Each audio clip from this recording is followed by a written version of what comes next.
If you've identified a skills gap and you're struggling to close it, don't jump straight to, I should be able to pick this up faster. Okay, confession time. When I was getting my MBA, I had to take my statistics course twice.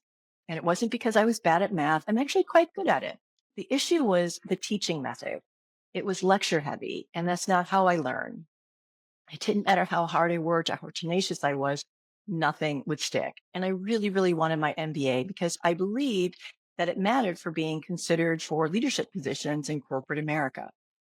So I withdrew from my statistics class the first time because I just couldn't keep up.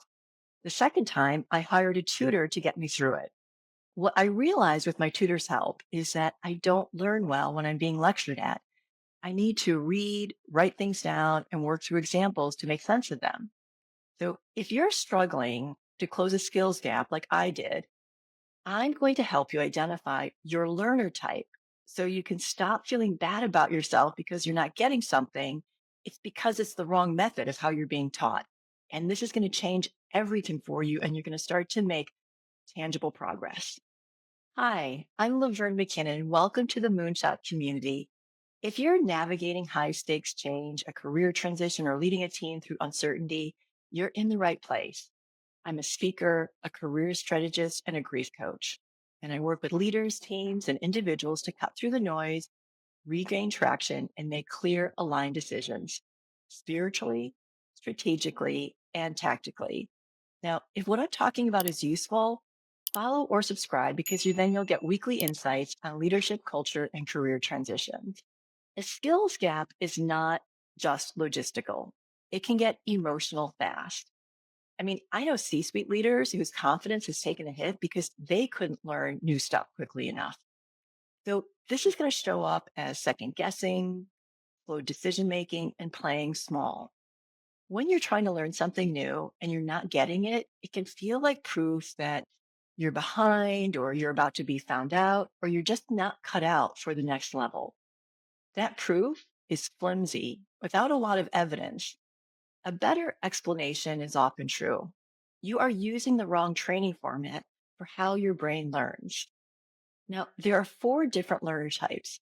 Think of these types as a shortcut for choosing the right type of training because they describe how you take in information, how you make sense of it, and how you're most likely to turn that new information into a real skill on the job. Now, most people are a blend of these four learner types, but there's usually like one or two types that really like take the lead for you. Now, a quick note, these categories are a tool. They're not designed to tell you what you can't do or what you can do. So it's just about choosing smarter methods. The first learning type is a visual learner. You learn best when you can see it. Diagrams, examples, demonstrations, a whiteboard moment where it finally clicks. The second type of learner are auditory learners. You learn best by hearing and talking, conversations, hearing things out loud, talking it out loud, listening, asking questions in real time. Third are kinesthetic learners. You learn best by doing repetitions, role play, trial and error, building a tiny version of something, practicing in the real environment. It has to be tactile and visceral for you.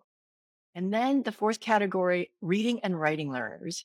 You learn best through text, clear steps, notes, frameworks, outlines, and writing your way into understanding. Now, if you've been following me for a while, you can probably see how I'm a reading and writing learner. I'm always providing frameworks and asking questions. So here's a really, really super simple way to figure out how you learn. Ask yourself two questions. What is a time that you struggled to learn and it just wouldn't stick? That clearly is not your learning style. Ask yourself what format was being used, reading, watching, listening, or jumping in and doing it right. Now, think of something that you learned more easily. How did you learn that one? That's all you're doing. So you're not hunting for a perfect label here. You're just noticing directionally what makes learning click for you so you can choose training that matches your brain instead of forcing yourself through a method that keeps you stuck. If you're a visual learner, Stop trying to just read the manual.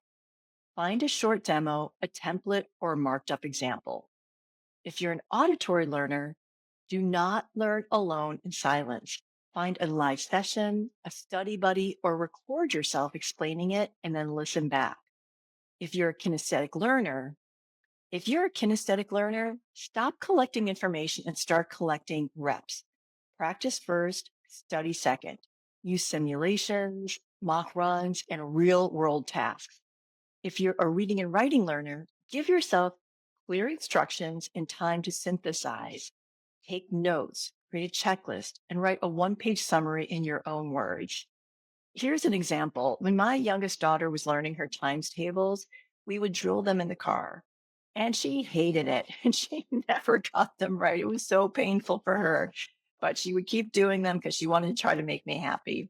And then I realized that she's a kinesthetic learner. She needs to feel things, it has to be tactile. So we would bounce and throw a tennis ball back and forth to each other while she recited the times tables. It clicked.